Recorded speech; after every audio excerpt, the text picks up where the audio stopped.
Hey guys, it's your girl Terry Pepper, and what's your name? Tamaya. And it is, what is it? Tuesday, June 19th, 2018, and it's like day two of this round of dry fasting. Are you gonna sit here the whole time? Okay, so updates. My weight this morning was still 320, but it was 320.4, not 320.2. I gained 0.2, and I'm pretty sure I know the reason for that. Yesterday, Sunday was my refeed. I had half a watermelon. It was great. Did my kidney alkalizing shot before I went off my hydration period and started back up my dry fast. I was fine Sunday.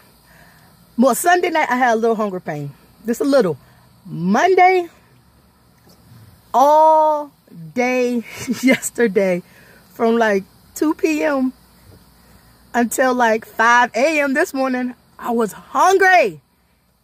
Hunger pains. I didn't experience these type of hunger pains at all. You're still sitting here, huh?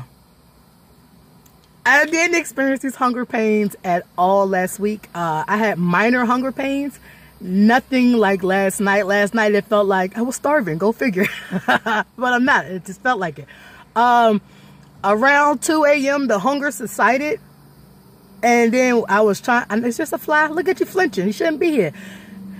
And then I was trying to go to sleep. My heart was beating so loudly, I couldn't go to sleep. I didn't feel like nothing was wrong, but my heart was beating really, really loud. It was really loud. And after a couple of hours of that, I was like, well, this is abnormal, isn't it? I guess it was abnormal. So I did the only responsible thing to do when you're dry fasting. I took some water.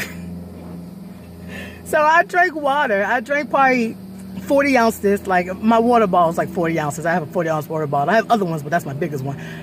I drank 40 ounces of water, distilled water. And I drank it slowly. Like, I drank a little and it was still beating. So I drank some more and it was still beating. So I drank some more and then it kind of went away. So I was like, oh, so let me drink the rest of it.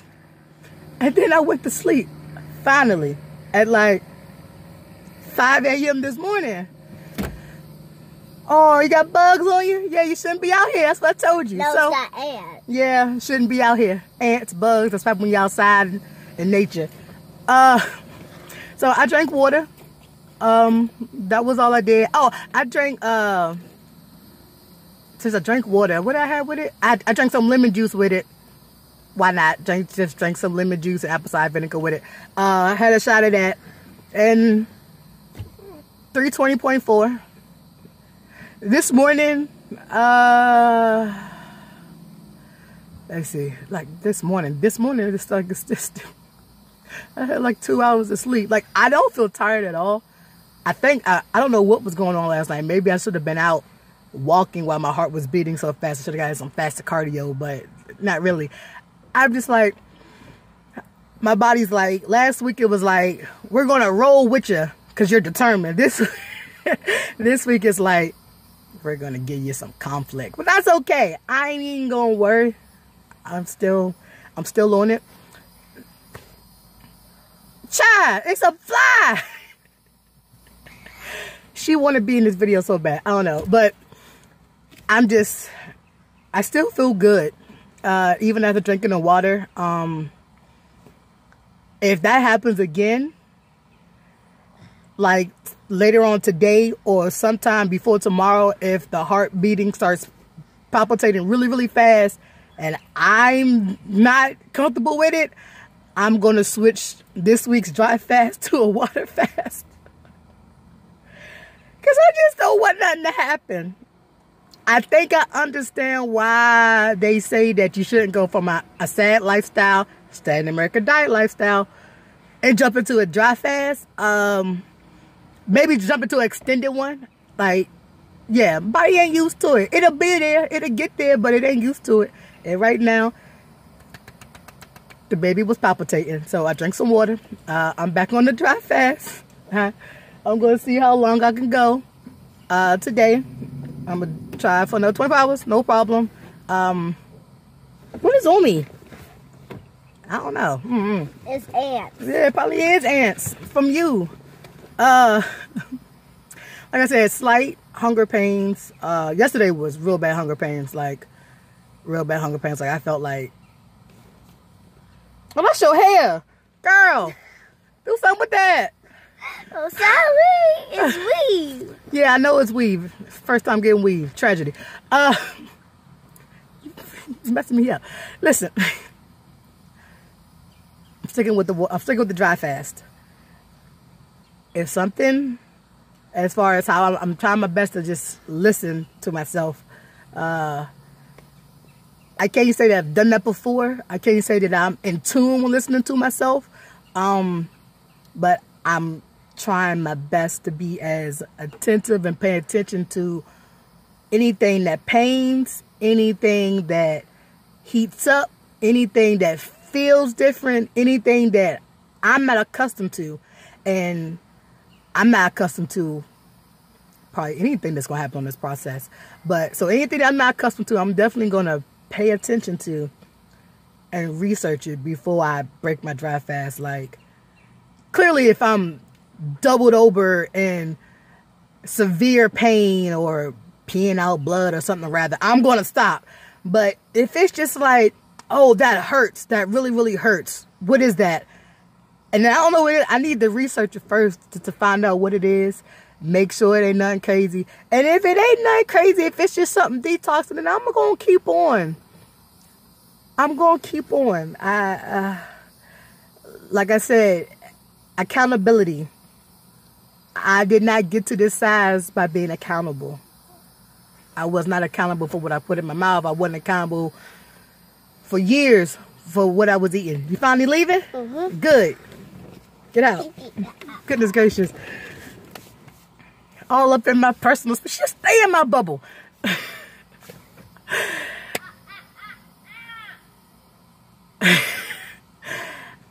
Because I was not accountable. So this is all about being accountable. I have no intentions on coming on to this channel and lying, mostly because while this is for y'all, this is for me. Like I said, I have lost weight before. I lost 125 pounds, and I truly think if I had probably documented how I lost that weight, I wouldn't have been so lost this second round as to how to lose weight. Like the first time I lost weight, like I say, I might not have lost weight the right way. Well, I did it by diet and exercise, except for I wasn't on a proper diet. I can assure you, the meal plan that I was eating was for the gastric sleeve I was going to get. So I was eating food for a person who has a gastric sleeve, even though I didn't have a gastric sleeve.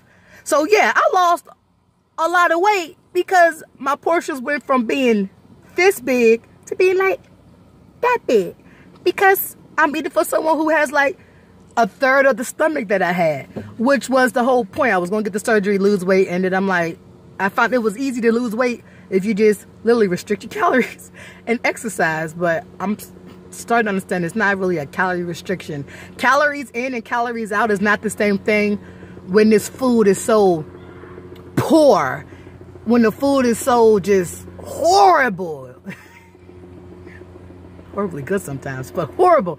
So that's how I lost the first 125 pounds. I was eating 6 times a day, probably 300 to 400 calorie meals, prepping, cooking, measuring, timing.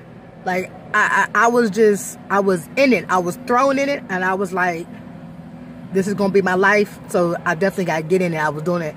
And like I said, I never got the surgery because I ended up losing weight without the surgery. And then life happened, gained the weight back. And I'm not even going to say I gained it back super fast. I gained it back gradually because I was still trying to eat right and still mixing in the sad lifestyle. And I'm guessing that sad lifestyle overranked me trying to eat right, which of course it does, because You just can't out exercise a bad diet. Like, you just can't do it. If you're eating horribly, no matter how much you exercise and do well, you're eating horribly, it's gonna show. So fast forward into, like, I got up to like I said, I was 400 pounds, got down to like 275. Life happened. I'm not ready to talk about life yet. I was crying this morning. I'm not ready to talk about life yet. Life is my mother passing. I'm so not ready to talk about that yet. But that happened, and then I just like stopped living, like, physically. Or I just stopped living. And I just was like, well, I stopped cooking, stopped doing a bunch of stuff, and it was just eating out after she passed. And then I was just like, I tried to get back on track, and it was just so hard.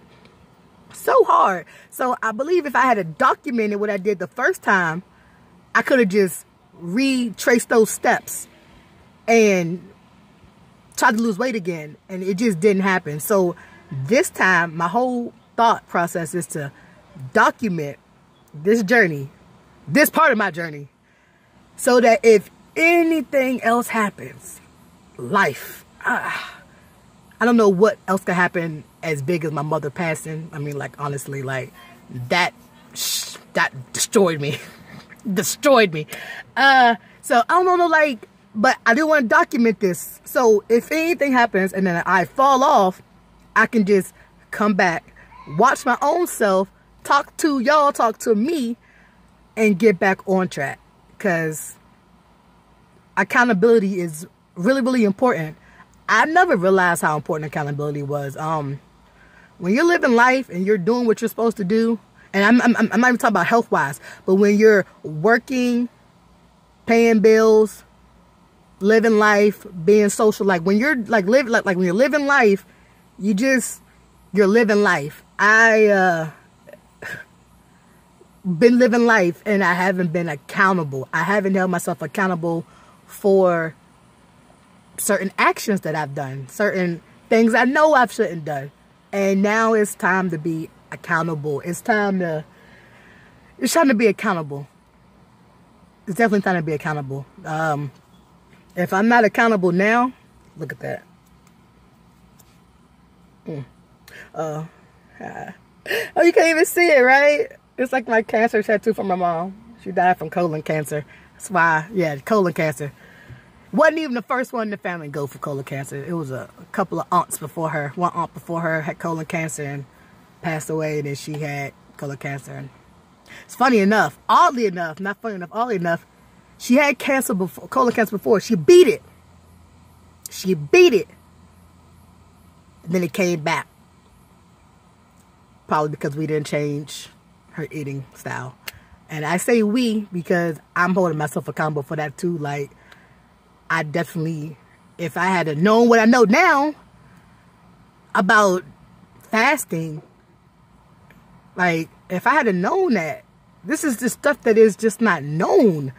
Maybe it is known, but it's not widely known. Or it's not like a option that they give you. Like, she's been diabetic for 20 years. I don't think her diabetic doctor, I don't know what the diabetic doctor is called, I don't know, once ever told her that, hey, stop putting food in your mouth and that'll get your insulin levels down and that could help with the diabetes. No, of course they don't say that. Of course, they just give you insulin. Say, hey, take 5 gg's, take 7, take 10. You take as many as you need to keep eating what you want to eat, which is bullshit. And you take enough insulin to counteract all your bullshit. Instead of saying, hey, pump your brakes, don't eat that. So, you need to be accountable. I'm 32. I have a beautiful 8-year-old daughter. My mother passed at 51. That is so young. So young. I'm happy she saw her granddaughter. But there was a lot she missed. So, in efforts, like I said, my baby brother, 9 years younger than me, he, look, emotional, crying again, whatever. He is, I'm 32, he's 23, going on 24. Like I said, he has diabetes and hypertension. And he's smaller than me. And relatively, like, because he plays football in college, he's active and he exercises and he's built. But still, poor eating habit. Poor eating habit.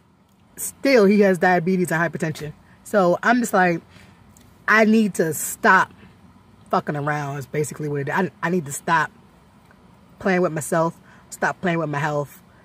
And if I'm going to play with my health, it needs to be in a good way. It needs to be with me trying to better myself. Me sitting there getting off of meat, getting off of fast food, getting off of processed food. Like, if I lose 100 and something pounds, I surely cannot go back to Popeyes.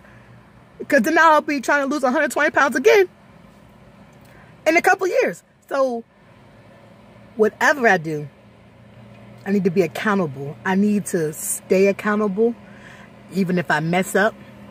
Even if I sit there and eat something crazy. I need to be accountable.